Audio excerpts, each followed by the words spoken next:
For years, Ferrari ruled Le Mans like royalty. They built beautiful machines, won races, and carried an untouchable aura across Europe. Ford Motor Company, meanwhile, was known for mass-producing everyday family cars. To the racing world, Ford wasn't taken seriously. Then Ferrari publicly humiliated Ford during a failed buyout deal, and everything changed.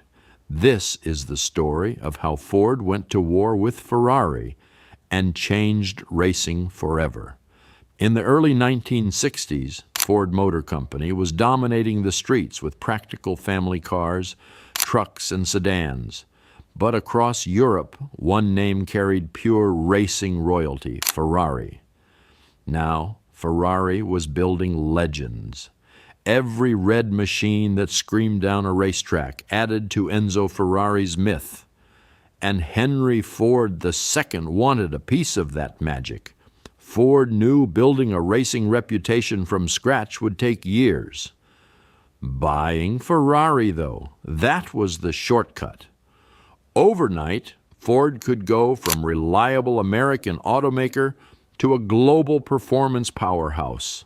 So in 1963, Ford sent a team all the way to Modena, Italy, to make the deal happen.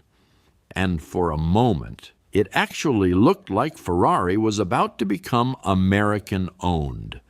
After months of negotiations, the agreement was nearly complete. Ford was reportedly ready to pay around $18 million for Ferrari. The plan sounded perfect on paper. Ferrari would get the financial stability it desperately needed, while Ford would gain instant racing credibility and control over Ferrari's motorsport operations. Champagne was practically on ice. People inside both companies believed this was done. Then came the single clause that changed automotive history forever. During the final meeting, Ferrari's lawyer revealed that Ford would ultimately control Ferrari's racing decisions, everything from budgets to driver choices. The second Enzo heard that, the atmosphere changed instantly. This wasn't a partnership in his eyes anymore. Enzo Ferrari stood up, killed the deal on the spot, and walked away. The news hit Dearborn, Michigan like a bombshell. Henry Ford II had just been humiliated in front of the entire automotive world. The press loved it. Ferrari had rejected America's biggest car company, and for Henry Ford II, this stopped being business the moment Enzo walked out that door. It became personal. Henry Ford II could have walked away after Ferrari embarrassed him publicly. Instead, he chose the one response nobody in Europe expected. He declared war, not through lawyers or press conferences, but on the racetrack. After Ferrari killed the buyout deal, Henry Ford II took it personally. To him, this was an insult to Ford, to America, and to his own legacy. And if Ferrari's pride came from racing, then Ford would attack Ferrari at the place it mattered most, Le Mans. Now, the 24 hours of Le Mans wasn't some ordinary race. This was motorsport at its absolute breaking point. Cars ran flat out for an entire day and night across over 13 miles of public roads turned into a racetrack. Engines cooked themselves alive. The brakes failed. Tires exploded at nearly 200 miles per hour. Drivers fought exhaustion while wrestling brutal machines in total darkness. Winning Le Mans proved survival, and Ferrari owned this world. For years, their cars dominated the race, stacking victory after victory while becoming symbols of European racing perfection. That's exactly why Ford targeted it. Henry Ford II reportedly gave his executives one simple order: beat Ferrari at Le Mans, and the budget was practically endless. But here's the problem. Money can build a fast car. It can't instantly build a race-winning one. Ford threw millions into creating the GT40, a low-slung V8 monster designed to crush Ferrari on the straights. The company hired elite engineers, recruited talent from Europe, and secretly developed prototypes in England. On paper, it looked terrifying. Massive power, aggressive aerodynamics, and enough funding to outspend almost anybody. But endurance racing has a cruel way of exposing weakness. And Ford was about to learn that Le Mans doesn't care how rich you are. When Ford Motor Company arrived at Le Mans in 1964, expectations were through the roof. The GT40 looked like an absolute monster capable of humiliating everyone on pure speed alone. Ford had built a car that looked unbeatable in qualifying. But Le Mans had a brutal habit of exposing fake confidence. At the 1964 24 Hours of Le Mans, the GT40S exploded onto the track like missiles. Down the Mulsanne Straight, they looked terrifyingly fast, faster than almost anything else in the field. Spectators and journalists started whispering that maybe the Americans had actually done it. Maybe Ford was about to overthrow Ferrari in one shot. But Le Mans isn't a race that rewards early confidence. Hour after hour, the track starts exposing every weakness hidden inside a car, and slowly the GT40 began falling apart. The brutal French summer heat pushed the cooling systems beyond their limits. Engines started overheating lap after lap. The massive V8 power that made the car so fast also punished the gearboxes until they shattered under pressure. Vibrations loosened components. Suspensions cracked from the non-stop punishment of the rough circuit. One by one, Ford's cars limped back into the pits, wounded, smoking, or completely dead. By midnight, the dream was collapsing in front of the entire world, while Ferrari's cars kept charging through the darkness with calm precision. Ford's GT40S were retiring one after another under the pit lights. The contrast was painful. Ferrari looked prepared for war. Ford looked unprepared for endurance itself. That's when Ford learned the hardest lesson in motorsport. Le Mans doesn't care who's fastest for one lap. It only respects the cars that can survive 24 hours of punishment, and somehow 1965 was even more brutal. Ford came back with upgraded GT40S, bigger confidence, and millions more invested, only for the same nightmare to repeat itself. Engines smoked, cooling systems failed, and the cars started retiring before the race even reached halfway, while Ferrari calmly dominated the top spots yet again. That's when the humiliation really started hitting Ford hard. The media mocked the entire project as Ford's folly. Millions had been spent with absolutely nothing to show for it. Henry Ford II was furious as the budget reportedly ballooned close to $20 million without a single Le Mans victory. Ford finally realized the painful truth. They weren't building a car capable of surviving 24 hours of mechanical torture. They were just building something fast. Ford had already spent millions. They had fast cars, massive resources, and top engineers, but none of it mattered because Ford finally realized they didn't need more money. They needed someone who actually knew how to win Le Mans.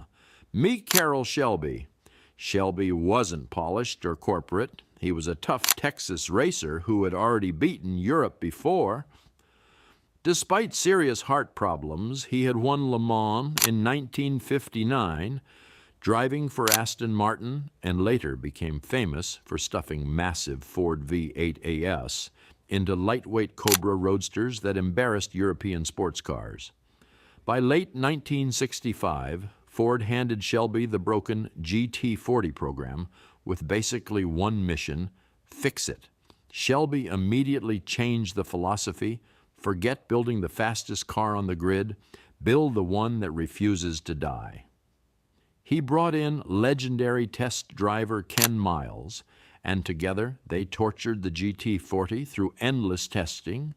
Every weak point was attacked: bigger brakes, stronger gearboxes, improved cooling, better aerodynamics, softer suspension for the rough public road sections at Le Mans.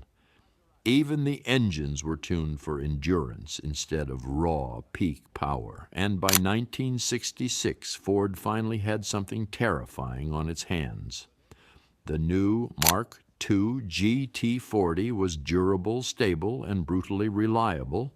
Shelby's team had transformed the GT40 from an overpowered experiment into a machine built specifically to destroy Ferrari at Le Mans.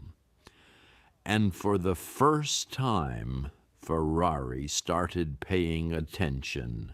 The stage was finally set. Ferrari came to Le Mans expecting another victory parade. Ford came looking for revenge. Arrived as the kings of endurance racing with their sleek P3 prototypes and years of dominance behind them. On the other side stood Ford Motor Company with the brutal Mark II GT40S built by Carroll Shelby and tested relentlessly by Ken Miles. Many Europeans still mocked the GT40S as oversized yank tanks. But the second the race started in the wet French weather, the tone changed instantly. The track turned into pure chaos. Cars slid through rain-soaked corners. Engines screamed for hours without mercy. Debris scattered everywhere as Le Mans started doing what it always does: breaking machines and drivers mentally. Ferrari jumped out early, looking confident as always. But this time, Ford's cars refused to fall apart. Hour after hour, the GT40S kept pushing. Cooling systems stayed under control. The upgraded brakes survived punishment that destroyed rivals. Gearboxes held together.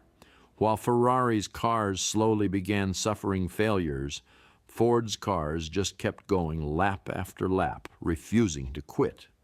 One Ferrari blew its engine into flames. Another suffered overheating problems. Mechanical failures started wiping out the Italian team one by one. Meanwhile, Ken Miles drove without stopping. His GT40 sliced through traffic in the darkness while Ford steadily climbed the leaderboard. By sunrise, the impossible was happening. Ford controlled most of the top positions, and then Ferrari completely collapsed. The company that once owned Le Mans was suddenly fighting just to survive the race. As daytime temperatures rose, Ferrari's remaining hopes disappeared. Engines failed. Suspensions cracked under the non-stop punishment. By the final hours, Ford practically owned the track. The GT40S thundered around Le Mans in formation, while the crowd realized they were witnessing motorsport history. Then came the iconic finish. Ford ordered the leading cars to slow down and cross together for a perfect photo finish. When the checkered flag finally dropped, Ford secured first, second, and third place. Ferrari wasn't even part of the conversation anymore.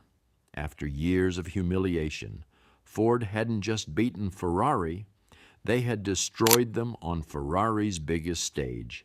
Henry Ford II stood emotionally in the pits watching it happen. And the scary part for Ferrari? Ford wasn't done yet. Ford returned and kept winning. The GT40 dominated Le Mans again in 1967, then again in 1968, and once more in 1969. What started as personal revenge became a racing dynasty. Other manufacturers, especially Porsche, studied Ford's approach carefully. This wasn't just victory. This was revenge carried out over 4 straight years. Ferrari didn't just lose at Le Mans, they were erased from their own throne. So what do you think? Was Ford Motor Company the true underdog hero for taking down the kings of Le Mans? Or will Ferrari always be the ultimate racing legend? Drop your side in the comments. And if you love stories where impossible odds turn into legendary victories, hit subscribe, because the next underdog story might be even crazier.